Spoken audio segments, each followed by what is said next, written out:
AutoCAD দিয়ে উইন্ডোর design শিখুন খুব সহজে। সর্বপ্রথম রেক্ট্যাঙ্গেল নিব, আর ইসি লিখে এন্টার। কি লিখে এন্টার? আর ইসি ক্লিক করবা। এদিকে আমরা 6 ফিট নেব। কত ফিট? 6 ফিট কমা দিবা, আর একদিকে 5 ফিট। আশা করি নিতে পারবা। তারপর আমাদের যে কাজটা করতে হবে, চাইলে আমরা রোটেট করে কাজ করতে পারি। আরও লেখে এন্টার। কি লেখে এন্টার? আরও লেখে এন্টার, রোটেট।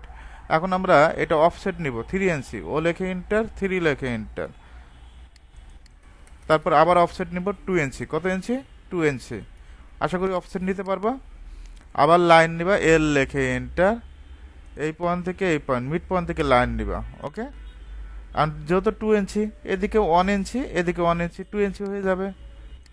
মাঝখানেরটা কি করবা? সিলেক্ট করে ডিলেট। এখন আমরা এই অবজেক্টটা কি করব? ট্রিম করব। টি আর লেখে ডাবল এন্টার। একটা এন্টার দিলেও হবে আপডেট ভার্সনে। জাস্ট ট্রিম করে দিবা। ট্রিম করে দেওয়ার পর আমাদের যে কাজটা করতে হবে, লাইন নিবা, এল লেখে এন্টার। কি লেখে এন্টার? এল লেখে এন্টার। F8 কি করে দিবা? F8 অ্যাঙ্গেল করে দিবা এরকম।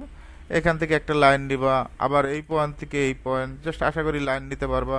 একইভাবে আমরা যদি এখান থেকে আরেকটা লাইন নিতে পারবো না? এখন এটা আমরা কপি করব। সিপি লেখে এন্টার, কপি শর্টকাট, সিপি লেখে এন্টার। এখান থেকে কি কপি করতে পারবো না? F8 দিবা, লাইনটা সোজা হবে। Just click. আমরা চাইলে কি মিরর করতে পারি না অপোজিট পাশে? MI লেখে এন্টার। এটা মিড পয়েন্ট ধরে সুন্দরভাবে মিরর করে দিবা, নো করে দিবা। এখন আমরা এখানে সানসেট দিব। এল লেখে এন্টার। এদিকে 6, এদিকে 6। একইভাবে আমরা এদিকেও সানসেট দিব। এদিকে 6, এদিকে 6। জাস্ট ক্লিক করব। এভাবে চাইলে খুব সহজে যে কোনো মেজারমেন্টের উইন্ডো শেপ তৈরি করতে পারবো।